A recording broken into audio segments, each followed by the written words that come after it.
Hey, welcome back to Get Down to Business, the show all about small business, jobs, and entrepreneurship. So my next guest has helped some of the world's top companies transform equity. And she's written a new book called Unbiased, which provides actionable steps for businesses to follow. And so she's not keeping all of those secrets to herself. I'm absolutely thrilled to be joined by Stacey Gordon, who's the CEO of Los Angeles-based Rework Work, which aligns companies' top talents with inclusive workplaces that helps everyone realize their true potential at work. Stacey, welcome to the program. Thank you. Thank you. So excited to be here. It's exciting to have you. You have such a fascinating background, and that's where I want to start. And then we'll talk a little bit about the book and talk about some of your advice for small businesses. So, Stacey, I understand you were born in London, spent teenage years in Brooklyn, and now live in California. You are a globetrotter, aren't you? Yes. And I think that has helped me with the work that I do, right? I feel like I was always an outsider and always trying to fit in. And so I had to hone my people skills relatively early in life.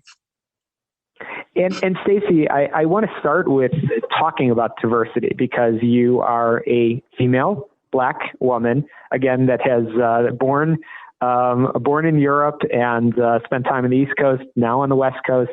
And as you just said, that has allowed you to learn, but also allowed you to teach. So what was that aha moment? Tell us a little bit about your journey into, writing the book Unbiased, but also into Rework.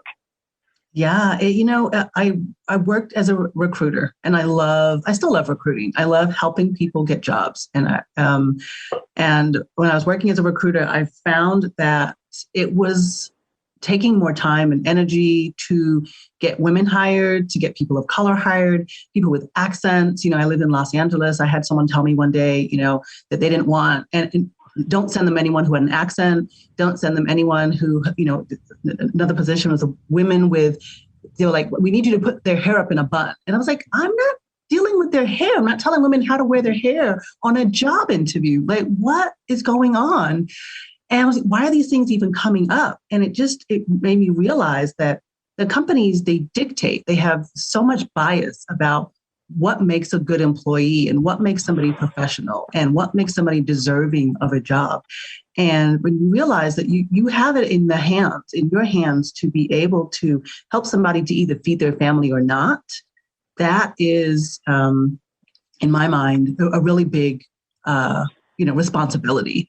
And so just seeing that over and over again, having people cry in my office, I was like, this is enough. So I started really focusing in on the companies and the way that they were treating people, the way that they were receiving people or not receiving them at all. And that's really what got me focused in on diversity, equity, and inclusion, because I realized that's the problem. The bias that shows up over and over again is the problem, and that's what has to be dealt with. Mm-hmm, absolutely. And I was laughing because I understand that your favorite song is Michael Jackson's Man in the Mirror, which starts with the lyrics, I'm going to make a change for once in my life. It's going to feel real good, going to make a difference, going to make it right.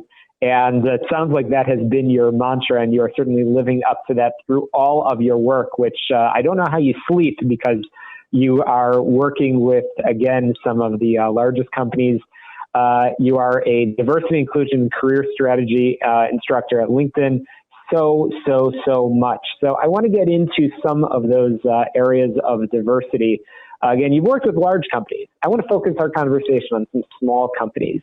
And many of our listeners are small business owners, entrepreneurs, or they may just be fortunate to have a couple of people on their team. What are some of the things that you talk about in your book and that you educate that are applicable to small organizations as well? Yeah, I think for small organizations, the trap that we all fall into is looking at our networks, right? And so I talk a lot about how we really need to start including people, working to include people rather than excluding. And so for many small business owners, when you start a business, the first people that you hire, right, are people from your network, people that you know, people that you can trust. So if your network is small and homogenous, then you're going to be hiring people who look like you. And there's nothing wrong with that, right? But then what happens is as you grow and you become a bigger and a bigger business, you still have people who look like you. And then you get to a point that makes it really difficult. So my advice for small business owners is always make your network larger. Start making your networks more diverse, because then it's going to be easier for you to hire people who you trust, who are different than you. And that's going to help set you up for success from the very beginning, rather than having to wait till later and then have to backtrack.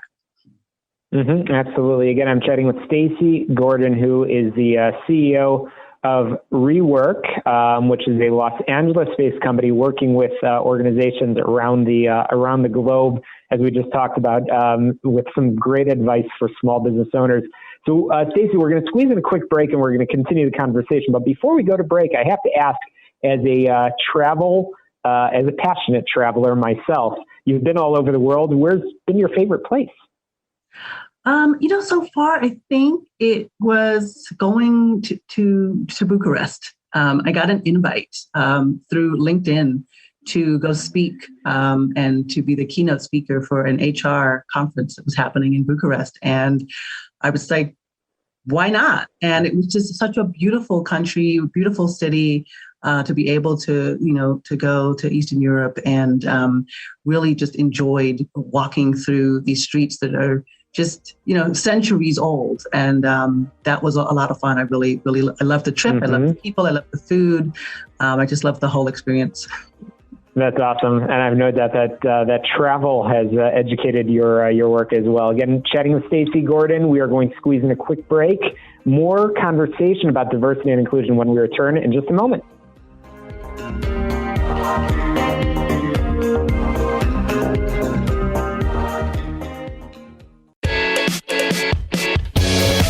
All right, welcome back to Get Down to Business, the show all about small business, jobs, and entrepreneurship. I'm chatting with Stacey Gordon, the author of a new book called Unbiased, Addressing Unconscious Bias at Work. And just before we went to break, we've been talking a little bit about travel, which, as I said a moment ago, no doubt has informed you, Stacey, in your work, which is interesting. So you wrote the book, and I don't need to give away all of the secrets because we want people to purchase a copy. It is a must-read, again, Unbiased, Addressing Unconscious Bias at Work. What are some of the actionable steps that folks listening can put in place in the week ahead? Yeah, I'm glad that you asked that question, because, you asked for actionable steps. And I think that's part of what the issue is with diversity, equity, and inclusion is everything that's happened in the last, couple of months, couple of years, everybody wants to jump into action. And so what the book actually does is it provides you with a framework to help you start from a place of awareness. It actually is 4 A's, right? We talk about awareness, alignment, then action, and then advocacy. And people always ask, well, aren't we supposed to do something? Don't you want us to do something? And say, yes, absolutely. However, you can't do anything unless you know who you're doing it for, why you're doing it, and how you're going to do it. And the only way to do that is to start with some awareness. You've got to actually backtrack a little bit and talk to your employees. So for all the small business owners listening, the thing that always cracks me up is people say, we've got to do unconscious bias training. And I'm like, yeah, would love for you to do that, because I love to give that kind of education. But how do you know that that's what you need, right? Have you talked to your employees? Your employees, they come to work every day. They have so many ideas about what's going to work for them in the workplace. Do you talk to them and ask them before we start making edicts about what we need to do? So the awareness stage is the place that people always want to skip over and go straight to action, but you really have to backtrack and go to awareness and say, what are we doing? Why are we doing it? How are we doing it? Who are we doing it for? On what time frame are we going to do it before we start to do it? So that would be my number one tip, is start with awareness, start with some education, start with listening to your employees and really asking for their feedback, because they usually have the best ideas. Absolutely. And I know that in your book, you have many tips, advice, information.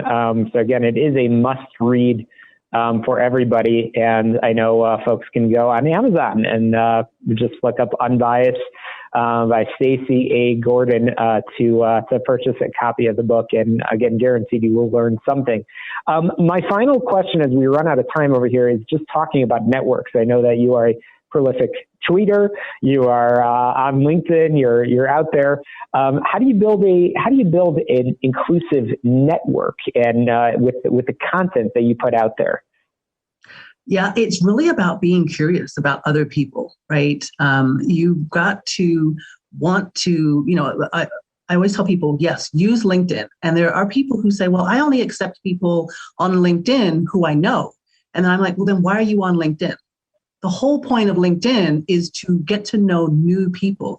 So start reaching out past your second connections, right? Start looking at people who are different than you and really start accepting those individuals in, because then your feed gets curated with new things. I've been accepting people who, because my unconscious bias course has been translated into several languages.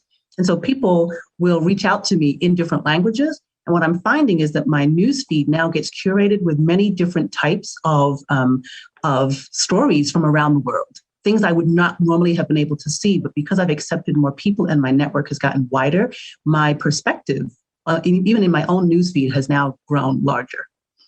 Well, awesome. And you are sharing some great content out there, and I want to make sure our listeners know where they can find it. So, Stacey, I know folks can go to your website, reworkwork.com, to learn more about all of your services, all of the work that you do, as well as, of course, as we said, go on Amazon to pick up a copy, again, of Unbiased, Addressing Unconscious Bias at Work. Stacey Gordon, thanks so much for joining us on the air.